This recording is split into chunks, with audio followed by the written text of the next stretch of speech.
Una simple pisada, un minúsculo cabello o una pequeña gota de fluido humano pueden parecer insignificantes. Sin embargo, para los investigadores forenses, son la clave en la resolución de los crímenes más complejos. The History Channel estrena una serie donde conocerás cómo surgieron las más avanzadas técnicas de investigación criminal. Tecnología forense.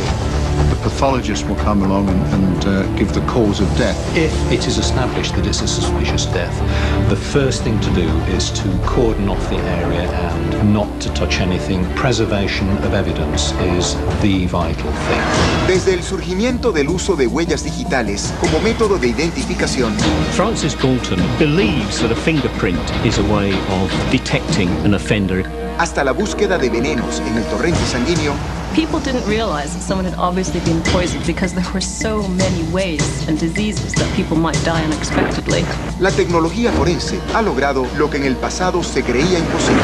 DNA revolutionized the capacity to pin down a particular person in a particular place at a particular time. However, one mustn't forget the value of personal interpretation, personal observation, and just years of experience.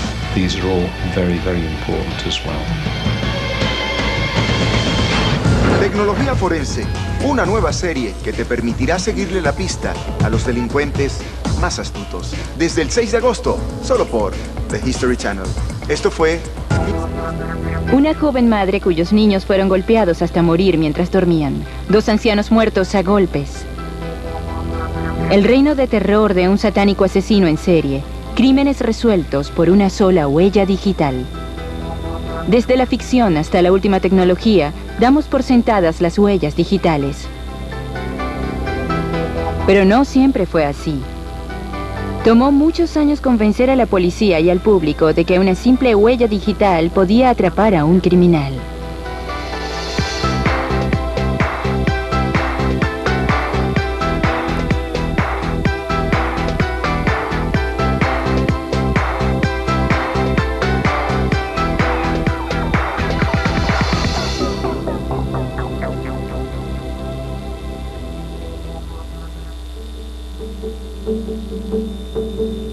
La primera vez que una huella digital atrapó a un asesino fue en junio de 1892, en el pueblo de Necochea, en Argentina. 2 pequeños niños habían sido asesinados a golpes en sus camas. Francesca Rojas, que apenas pasaba de 20 años, reportó que sus hijos habían sido asesinados y que estaba bastante segura de que el asesino era su examante. Pues ella había entrado a la cabaña y él había salido corriendo de ella. El hombre al que ella acusó era un campesino llamado Velázquez. La historia fue que él amenazó con matarlos después de que se negara a casarse con él. Así que Velázquez fue arrestado. Admitió haberla amenazado, pero negó cualquier relación con el homicidio. Para entonces, la policía argentina tenía sus propios métodos de obtener información. Pero sin importar cuán rudos fueran con él, no confesó.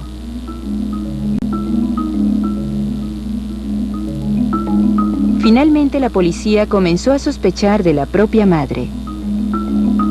Descubrieron que recientemente había tomado un nuevo amante joven. Él le dijo que de no ser por los niños, podrían casarse. Tontamente, ella les contó a otras personas lo que él le había dicho.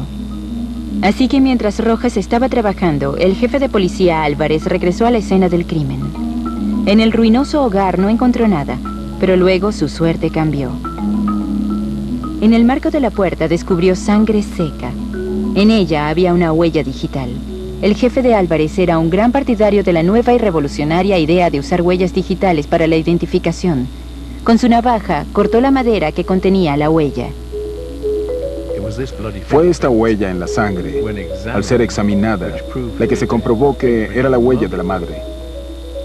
Cuando se le mostró a Rojas la evidencia de la huella digital, se derrumbó y confesó todo. Entonces se dieron cuenta de que, de hecho, la madre había matado a sus propios hijos por ser hijos ilegítimos. Ella deseaba casarse con un hombre en particular y ese hombre había dicho que no se casaría con ella mientras tuviese hijos ilegítimos, así que ella los mató. Y así fue como se resolvió el primer caso de huellas digitales en el mundo. La sola visión de la huella fue suficiente para hacerla derrumbarse. Ella debió saber que solo su dedo concordaría con la huella.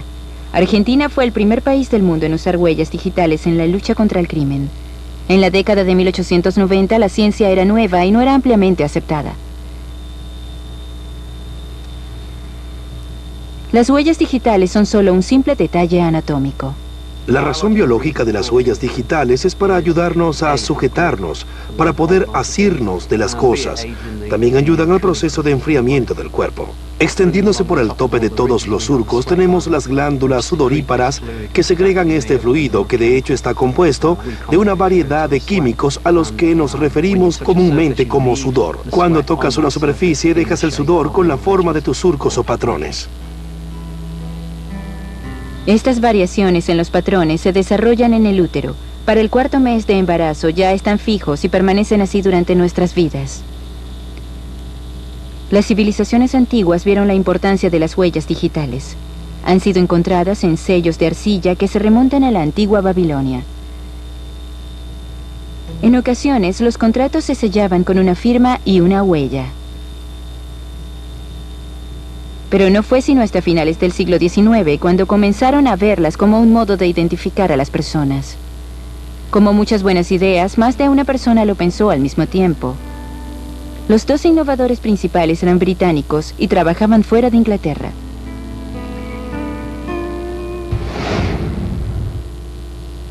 Uno de ellos era el Dr. Henry Folds, un escocés que trabajaba en Tokio.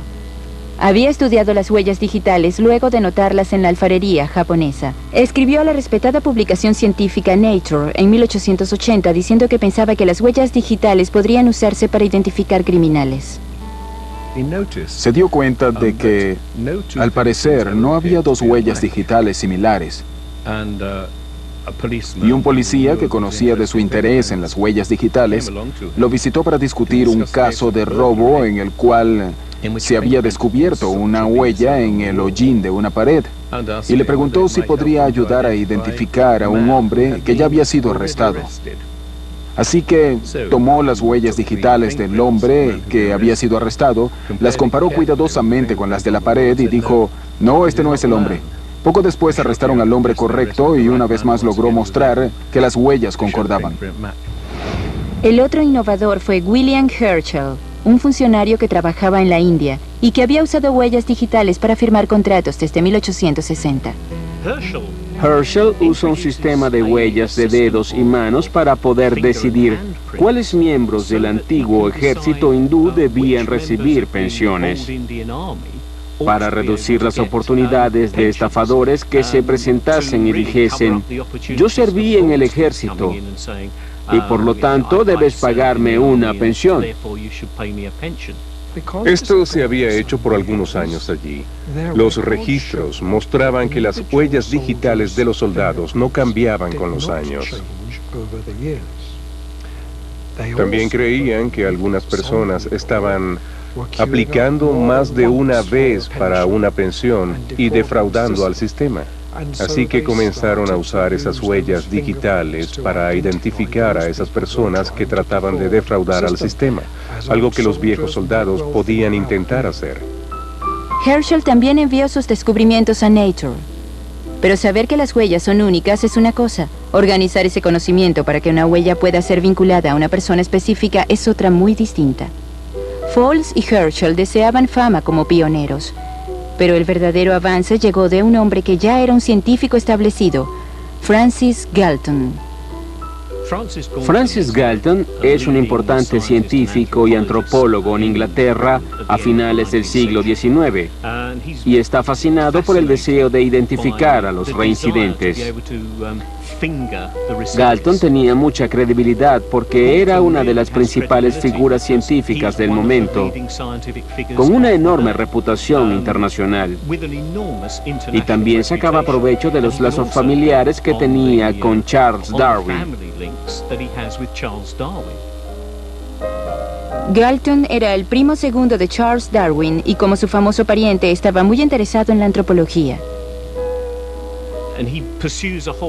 Y seguía una serie de métodos científicos como las fotografías compuestas de criminales y creía que una huella digital era un modo de detectar a un criminal si había dejado un rastro en algo. Gracias al trabajo de Galton, las huellas digitales se convertirían en el principal modo de identificar criminales.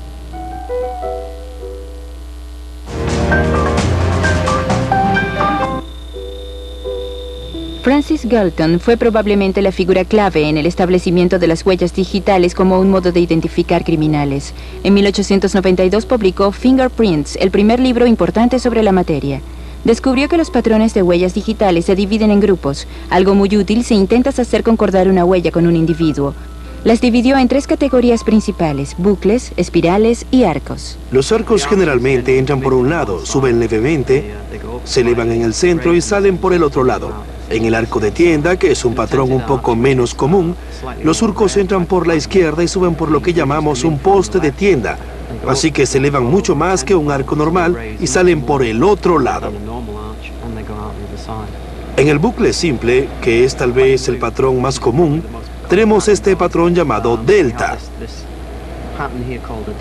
que es un patrón con una forma levemente triangular, y los surcos deben entrar desde un lado y dar un giro de 180 grados y volver por el mismo lado.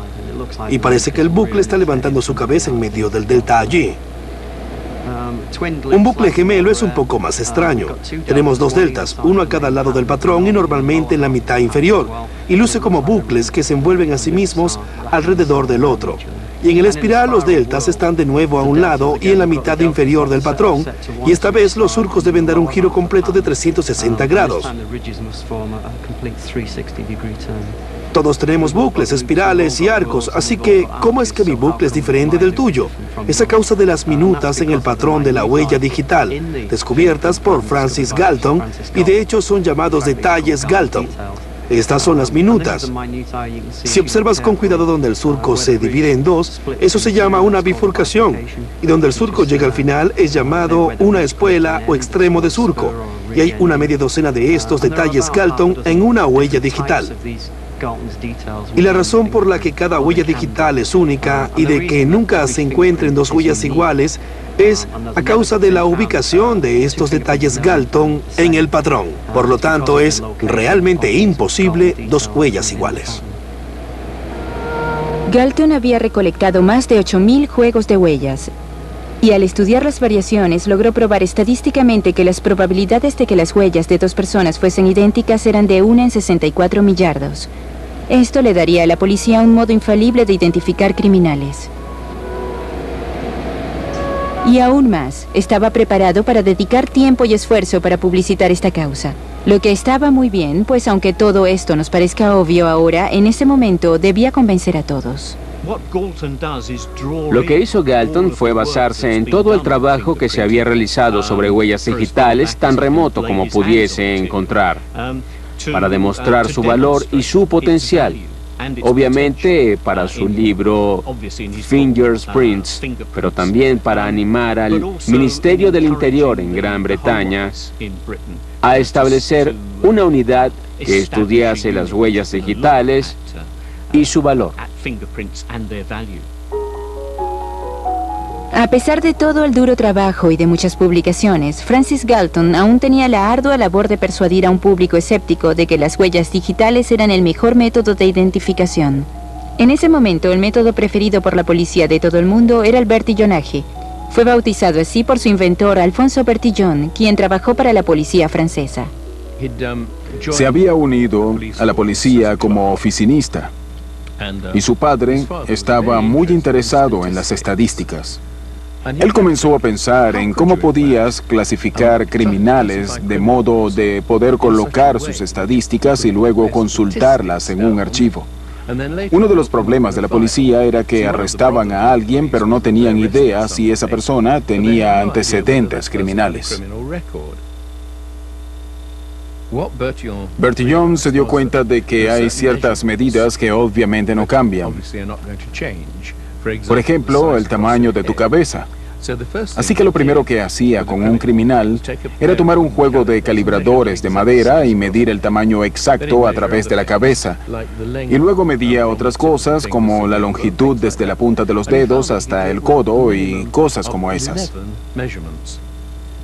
Descubrió que podía hacerlo con un mínimo de 11 medidas. Le costó muchísimo trabajo convencer a la policía de París para hacer esto, pues simplemente no creían lograr nada por este método científico. Finalmente le dijeron a este joven oficinista que los molestaba sin descanso, que presentase su sistema. Le dijeron, escucha esto, te daremos 2 meses. Y si puedes identificar a un solo criminal mediante este método, entonces te permitiremos encargarte de ese sistema. Bien, ya casi había pasado el tiempo. Solo quedaba un día. Y a media tarde estaba midiendo a un criminal. Fue a los archivos y para su absoluto deleite lo encontró. Así que se fue a casa y le dijo a su familia y a su prometida, lo logré, lo logré. Y por supuesto lo pusieron a cargo del sistema y en poco tiempo estaba atrapando docenas de criminales. Cuando un criminal era capturado, sus detalles eran comparados con las fichas en el sistema. Si se encontraba una concordancia, el nuevo delito era registrado en la ficha. Si no, se creaba una nueva ficha y quedaba registrada en los libros. El problema con el sistema de Bertillon era que debías tener a un oficial de policía que se tomase la molestia de tomar todas esas medidas con mucha precisión. Era un buen sistema, y ya que medía partes del cuerpo y podías consultarlo e indexarlo, era bueno. Pero cuando fue necesario lidiar con un gran número de criminales que eran arrestados y llevados a las estaciones de policía o a quienes se les tomaban las medidas en prisión, no todos tenían el mismo cuidado que el propio Bertillon. Así que no siempre se podía confiar en la experticia de las personas.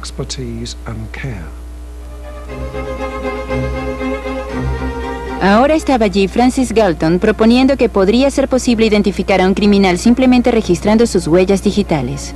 La mayoría de las policías, sin embargo, se apegaban decididamente a los métodos de Bertillon, especialmente en Europa. Pero en otras partes, algunos emprendedores hombres de ley estaban dispuestos a intentar las huellas digitales. Uno de ellos era un oficial argentino llamado Juan Bucetich. Era el jefe de la Oficina de Estadísticas de la Policía de La Plata. Había leído el libro de Galton y estaba muy emocionado por las posibilidades de las huellas digitales. Bucetich era poco más que un aficionado entusiasta, pero tenía la energía y el interés para impulsar las cosas. Estableció departamentos de huellas digitales en todas las principales ciudades de Argentina. Sus superiores eran escépticos y lo trataban como un advenedizo, pero los eventos de 1892 probarían que Bucetich tenía razón. Fue uno de sus colegas, el jefe de policía Álvarez, quien recordó las técnicas presentadas por Bucetich y quien logró aplicarlas al caso de Francesca Rojas. Sin ninguna otra evidencia directa que la conectase con el crimen, logró atrapar a su asesina y liberar a un hombre inocente. Para 1896, Argentina y la mayoría de los países de América del Sur habían aceptado las huellas digitales, gracias a la persistencia de Juan Bucetich. Mientras tanto, en Europa y particularmente en Francia, el sistema Bertillon continuaba usándose. Pero tomar medidas corporales consumía tiempo. Era fácil cometer errores. Finalmente, el propio Bertillon comenzó a incluir huellas digitales en las fichas, pero para entonces el sistema comenzaba a parecer obsoleto. Lo que finalmente desacreditó al sistema Bertillon fue que en el primer año de la oficina de huellas de Scotland Yard, realizaron muchas más identificaciones mediante las huellas digitales de lo que habían hecho jamás con el sistema Bertillon. Y fue simplemente un proceso natural en el que las personas no se molestaron más con las medidas de Bertillon, pues no eran necesarias. Se volvió más o menos loco y probablemente la razón de esto fue simplemente la presión de saber que en lugar de morir pensando que había inventado un método maravilloso para atrapar criminales, tendría que pensar que había inventado un método maravilloso y que no era el correcto.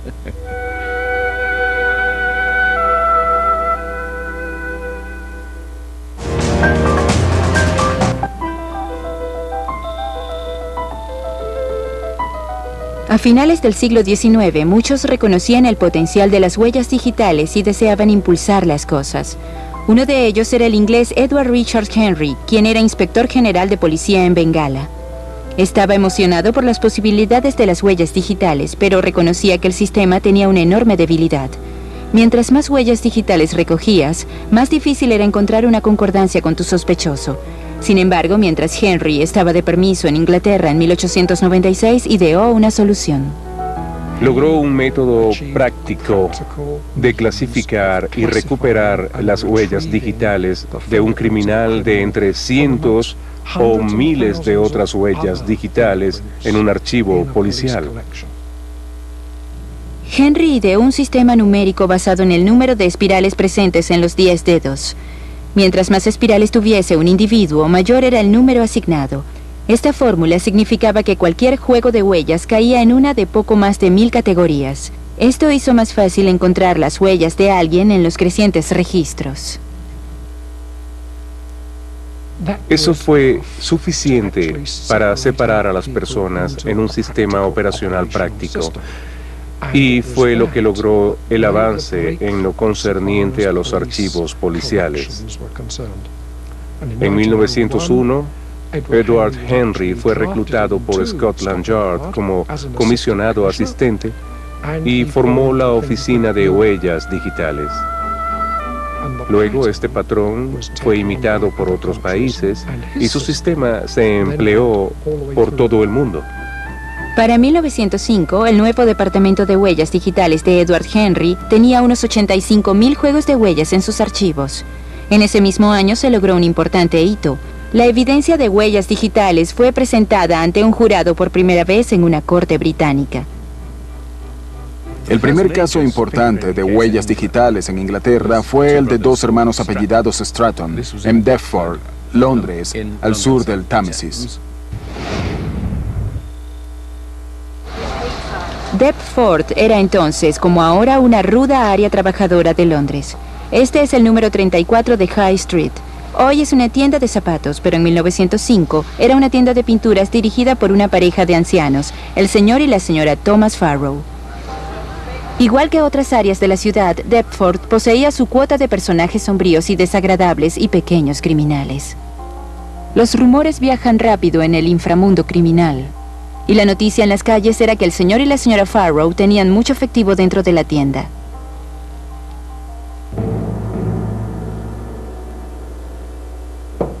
Cerca de las 7 de la mañana del lunes 27 de marzo, el señor Farrow atendió un llamado a su puerta. El anciano caballero fue confrontado por dos hombres que vestían máscaras de medias de seda.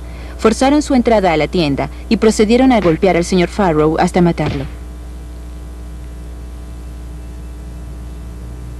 La señora Farrow estaba arriba, sin duda aterrada por la conmoción que podía escuchar procedente de la tienda. Los dos hombres no tuvieron piedad. Ella también fue atacada y golpeada hasta dejarla inconsciente. Murió 3 días después en el hospital. Luego de matar al señor Farrow y herir fatalmente a su esposa, los atacantes desecharon sus máscaras. Encontraron la caja de ahorros, la forzaron y tomaron la minúscula cantidad de dinero que los Farrow guardaban allí. Los ladrones no imaginaban que habían dejado atrás una pista vital. Bajo la cama encontraron la caja de ahorros que había sido forzada. Y en esa caja había una sola huella digital ensangrentada. Convencidos de que los hombres eran locales, la policía visitó e interrogó a todos los criminales conocidos en el área de Deptford. Finalmente llegaron a la casa de dos hermanos bien conocidos por la policía, Alfred y Albert Stratton. A pesar de estar en sus 20 años, ambos tenían varias condenas por allanamiento y robo. Alfred no estaba, pero sí su novia. Recientemente él le había causado un moretón en un ojo y ella aprovechó la oportunidad para vengarse. Además, tampoco estuvo conmigo toda la noche. ¿Con quién estuvo? Le dijo a la policía que los hermanos habían estado fuera toda la noche. Cuando Alfred finalmente llegó a casa, se había quitado su chaqueta y la había quemado. También había pintado los zapatos que había calzado. No tomó mucho rastrear y arrestar a los Strattons. En la estación de policía de Tower Bridge les tomaron sus huellas. La huella del pulgar en la caja de ahorros parecía corresponder a la de Alfred Stratton, tomada por la policía. El juicio de los hermanos Stratton en mayo de 1905 fue un momento crucial para las huellas digitales. Ningún jurado había tenido que llegar a un veredicto con la evidencia de una huella. Para la defensa, la tarea era simple: probar que la evidencia de la huella digital no era confiable y que, en cualquier caso, la huella en la caja de ahorro simplemente no era la misma que la tomada de Stratton en la estación de policía. La fiscalía aceptó que había varios puntos diferentes entre la huella de la caja de ahorros y la huella tomada del pulgar de Stratton, pero argumentó que las discrepancias eran causadas por las diferencias en la presión. Así que tomaron las huellas de los miembros del jurado varias veces para demostrar cómo podía ocurrir eso. Cuando observaron cuidadosamente la huella en la caja de ahorros y luego la compararon con las huellas digitales de ambos hermanos, pronto descubrieron algo similar a la huella del pulgar derecho del hermano mayor, y ese fue su final. El juicio Stratton significó un riguroso examen en la corte del proceso de las huellas digitales. Al final, el jurado quedó convencido. Los hermanos Stratton fueron hallados culpables de homicidio. Las huellas digitales habían tenido su propio juicio. Con cada uno culpando ruidosamente al otro por los homicidios, Alfred y Albert Stratton fueron al patíbulo juntos el 23 de mayo de 1905.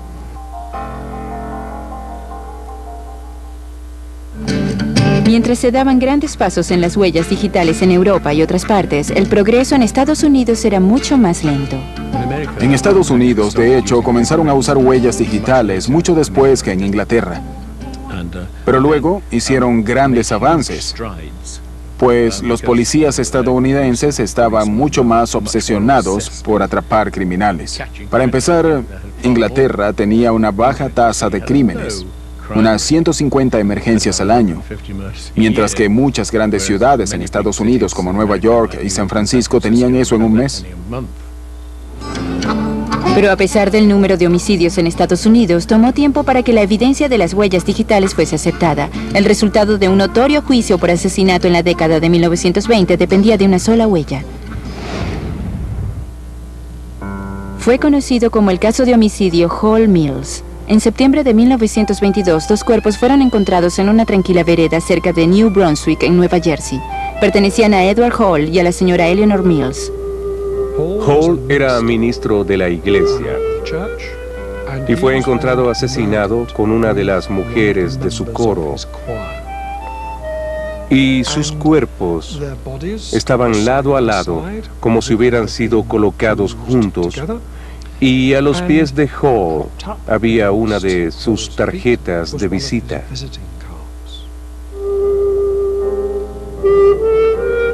Sucedía que Hall y Mills habían sido amantes y que la esposa de Hall, Frances, lo había descubierto. Tenía 2 hermanos robustos, Henry y William Stevens.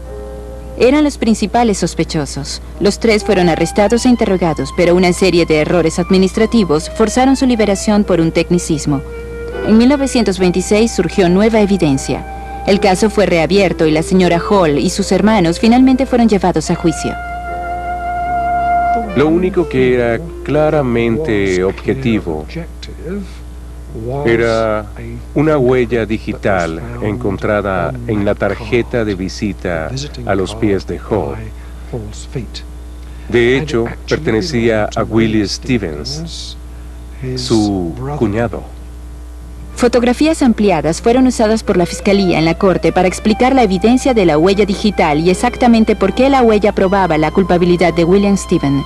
La defensa no pudo explicar cómo llegó esa huella a la tarjeta, pero a pesar de ese hecho, el jurado no los condenó.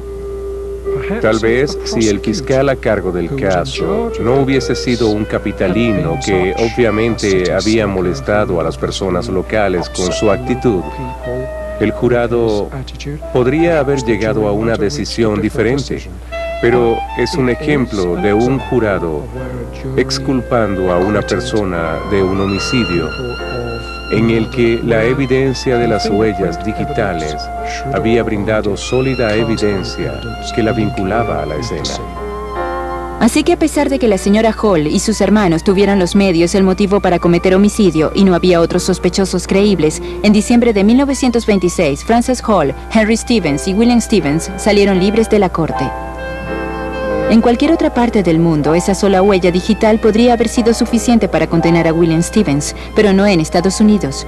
Pero la policía y los fiscales no se desanimaron y pronto una sola huella sería puesta a prueba contra una de las pandillas criminales más notorias del país.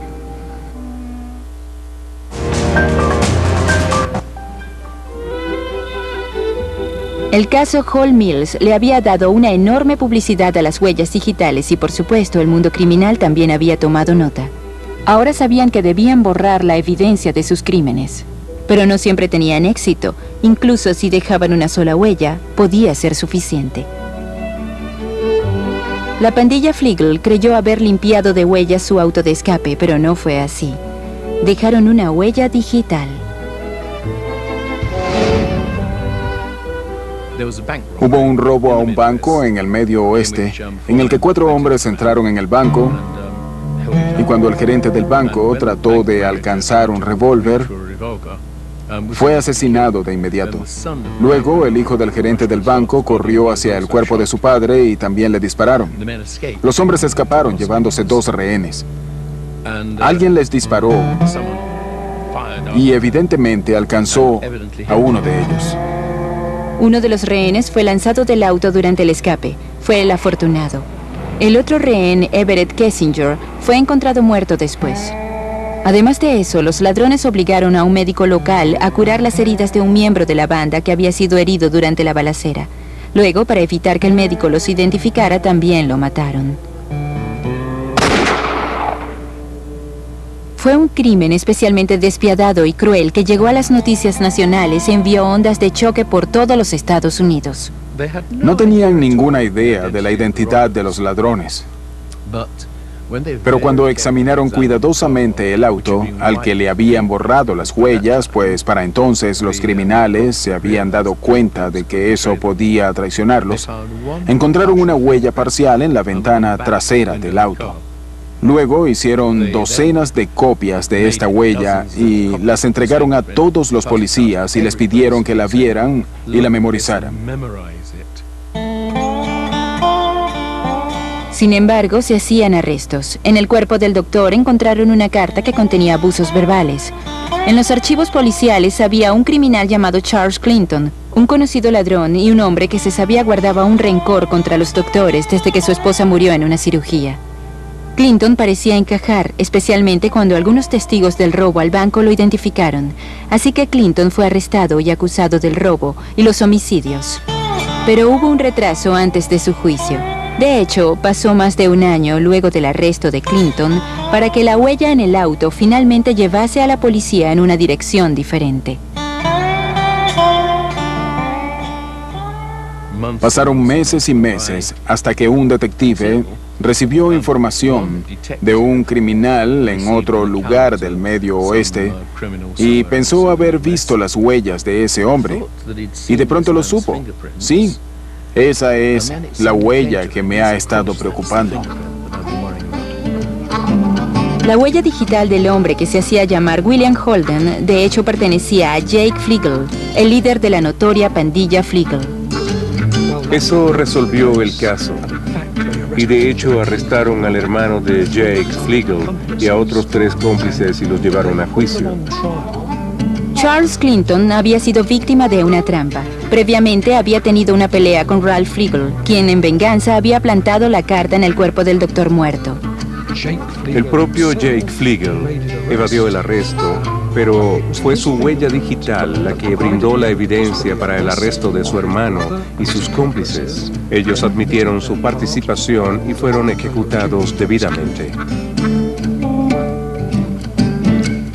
Pero Jake Flegel no escapó de la justicia. La policía lo encontró mientras intentaba abordar un tren. Él les disparó y resultó muerto. No fue sino hasta 1924 cuando el nuevo director del FBI, Edgar Hoover, fue decisivo en persuadir al Congreso de otorgar $56,000 para establecer la Oficina de Huellas Digitales del FBI. Y eso fue el punto crucial.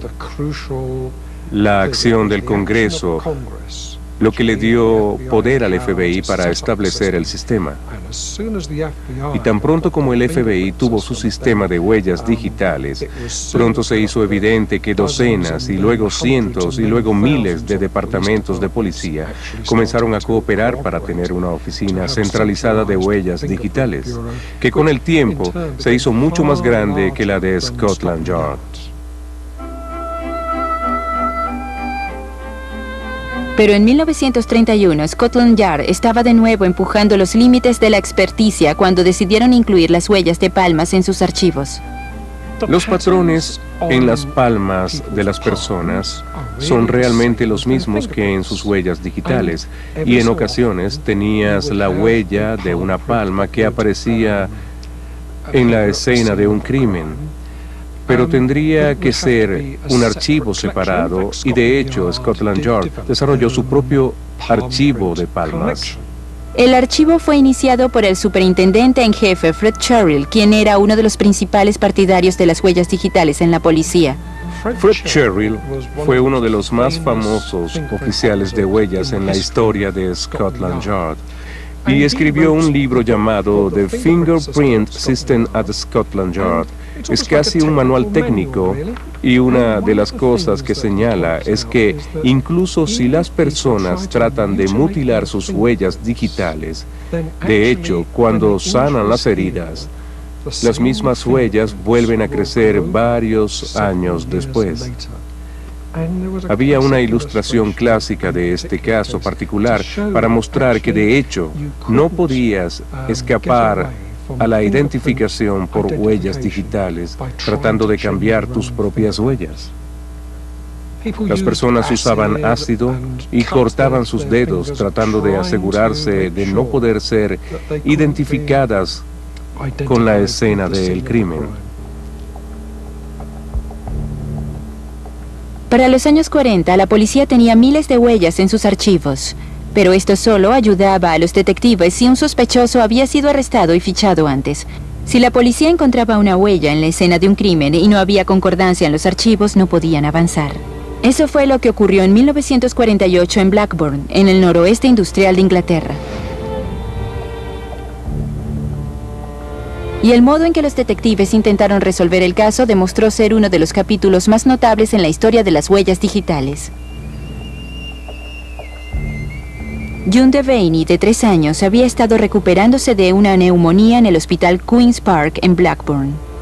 Poco antes de la medianoche del 14 de mayo, una de las enfermeras del pabellón de niños notó que no estaba en su cuna. El personal buscó frenéticamente por el hospital. Al no poder encontrar a la niña, se amplió la búsqueda al terreno del hospital. A las 3 de la mañana se hizo el sombrío descubrimiento del pequeño cuerpo de June Devaney. Sus heridas eran horribles. No solo había sido violada, sino que su asesino había acabado con su breve vida sosteniéndola por los tobillos y golpeándola contra el muro de piedra del hospital. Ella habría sido dada de alta al día siguiente. Fue un crimen terrible, pero afortunadamente la escena del crimen fue muy bien preservada. Y en el suelo pulido del hospital había algunas marcas de pies con medias, y había una botella que debió haber sido movida por quien quiera que hubiese sacado a la pequeña June de su cama.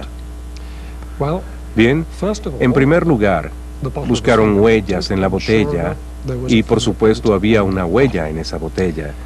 Esa huella fue comparada con el archivo de Scotland Yard y no tenían registro de ella. Así que lo que tuvieron que hacer fue eliminar a todos los que podrían haber tenido una buena razón para tocar esa botella.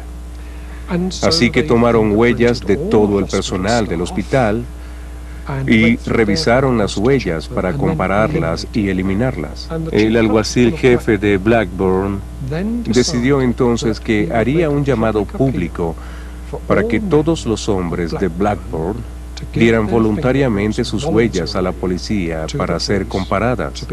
Y claro, el apoyo para encontrar al asesino que había cometido este crimen fue tal que las personas hacían filas para ofrecerse a ayudar. Fue una tarea monumental que involucró más de 40.000 juegos de huellas y visitas a unos 35.000 hogares diferentes. Y finalmente se llegó al punto en el que había 46.000 huellas digitales de personas que habían sido revisadas, pero aún no había señales de ese patrón de huellas. Y debió ser frustrante para las personas y una prueba para su fe en el sistema, porque aún no encontraban ese patrón de huellas. El número 46.253 concordó con el patrón. Pertenecía a Peter Griffiths. Griffiths admitió que luego de una noche de beber mucho, se había colado en el hospital y había violado y asesinado a June Devaney. Tenía un historial de inestabilidad mental y se supone que le dijo a la policía que esperaba recibir lo que merecía. Fue colgado en la cárcel de Walton, Liverpool, el 19 de noviembre de 1948. Lo que se demostró fue el grado al cual el público cooperaría entregando sus huellas digitales, y el sistema británico era tal que una vez que entregaron sus huellas, si no habían cometido ningún crimen, esas huellas digitales eran públicamente destruidas, luego de que Peter Griffith fue capturado.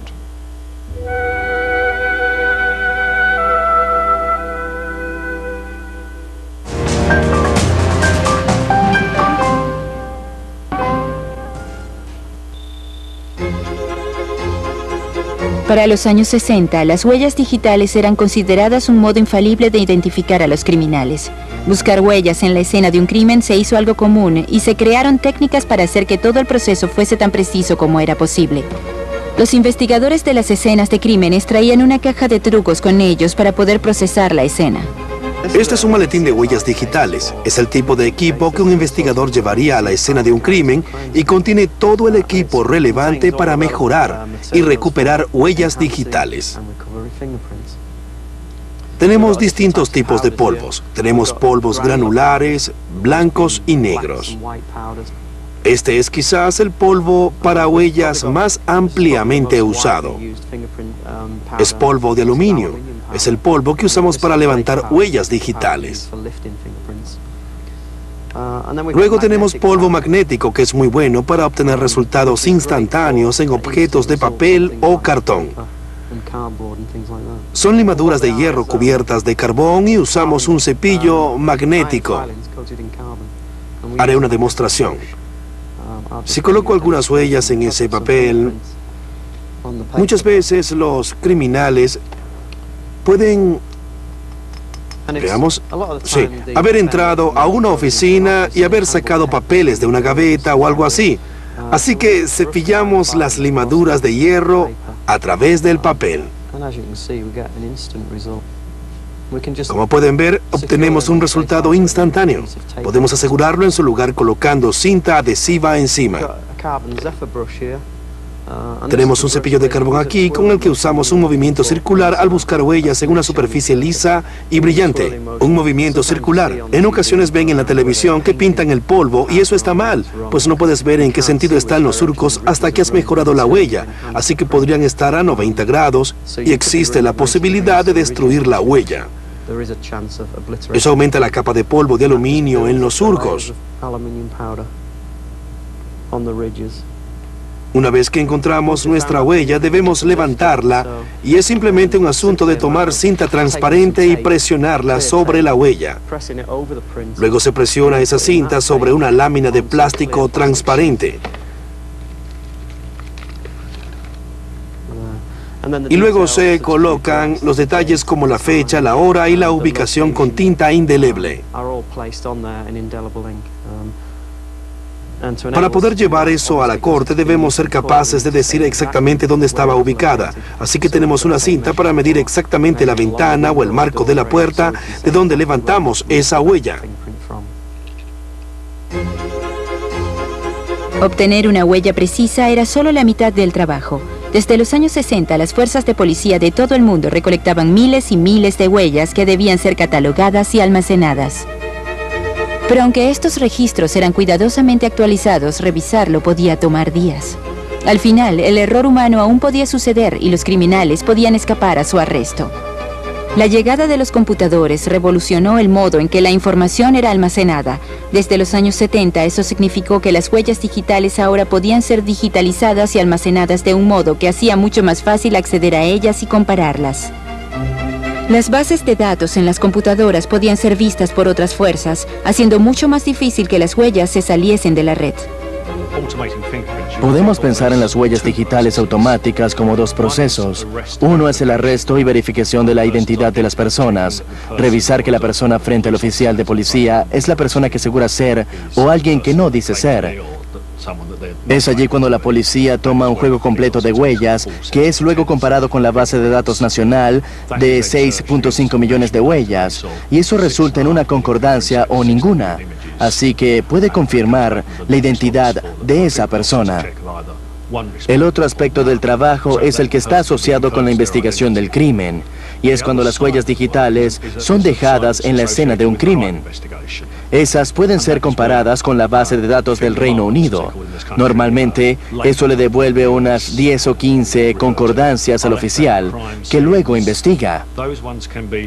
Así que eso significa tener la capacidad de buscar en 65 millones de dedos y devolver solo 10 o 15 para que un experto los revise. Eso es una enorme ganancia de eficiencia, comparado con el viejo sistema manual que se usaba en años anteriores. A menudo la introducción y actualización de esos registros de computador por sí mismas han abierto nuevas investigaciones en viejos casos no resueltos. A principios de los 80 en Los Ángeles, Richard Ramírez, el hijo adolescente de un inmigrante mexicano, ya era conocido por la policía de Los Ángeles. Había sido arrestado varias veces por cargos de droga y robo de autos. Desafortunadamente para sus víctimas, la carrera de este criminal no terminó allí.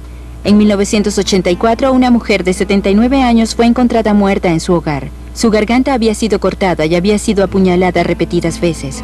La policía encontró algunas huellas digitales en la escena, pero no pudieron encontrar una concordancia en los registros. Fue el comienzo de un cruel desenfreno de crímenes que incluyó violaciones, asesinatos y asaltos sexuales. El hombre a quien habían descrito como poseedor de un rostro largo y cabellos rizados fue llamado el acechante nocturno. Estaba obsesionado con la adoración del diablo y dibujaba signos satánicos en las paredes de los hogares de sus víctimas. En algunas semanas, su comportamiento comenzó a escalar y las personas vivían con miedo. En un ataque mató a un hombre y violó a su prometida, quien luego lo vio escapar en un Toyota naranja. Cuando el auto fue reportado abandonado, la policía logró recuperar un buen juego de huellas del retrovisor. La nueva base de datos computarizada de la policía de Los Ángeles acababa de ser actualizada para incluir criminales nacidos desde enero de 1960. Los técnicos aún estaban cargando los registros desde el viejo sistema, pero aceleraron el proceso. Las huellas del auto fueron revisadas usando la nueva base de datos. Esta vez, la computadora tenía la respuesta. Se requirieron solo 3 minutos para identificar a 10 posibles sospechosos. Richard Ramírez era el número 1 de la lista. Ramírez, nacido un mes después de enero de 1960, ahora estaba en los registros computarizados. La policía sabía quién era y tenía una fotografía suya, la cual mostraron al público. Alguien lo reconoció mientras intentaba robarle el auto. Mientras esperaban por la policía para arrestarlo, una turba se reunió y cayó sobre él. En su juicio no mostró remordimientos. Fue encontrado culpable de asesinato y sentenciado a muerte en noviembre de 1989. Desde 1989 y con el desarrollo de la Internet, ha sido posible enviar huellas digitales de un lugar a otro en línea. Las fuerzas policiales de todo el mundo pueden acceder a información potencialmente crucial en segundos. Y ahora, ni siquiera necesitan tener acceso a un computador. Este es un ejemplo de un lector móvil de huellas digitales que está por comenzar a ser usado por la policía. Esto le permitirá a un oficial de policía revisar un juego de huellas en el camino, lejos de una estación de policía, y simplemente tomar 2 huellas y permitir que sean comparadas contra la base de datos nacional de 6.5 millones de juegos. y decirle al oficial en un par de minutos si esa persona está registrada o no. Eso le permite al oficial de policía saber muy rápidamente si esa persona tiene antecedentes criminales o si existe una orden de arresto contra ella en alguna parte. Así que es una enorme ventaja en las calles. Así que mientras los computadores se hacen más poderosos, ¿puede el análisis de las huellas digitales hacerse aún más eficiente? Si regresamos 20 o 30 años, el poder de procesamiento no habría permitido buscar entre 65 millones de dedos en cuestión de minutos.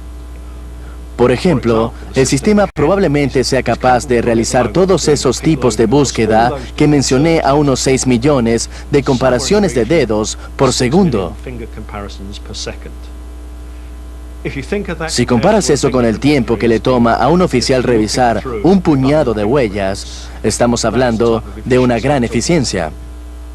Al avanzar, esperamos elevar eso al próximo año, potencialmente 8 veces, para incrementar la precisión y obtener una mejor lista de candidatos para el experto en huellas. Al almacenar múltiples juegos de huellas, el sistema debe ahora buscar en más de un juego de huellas.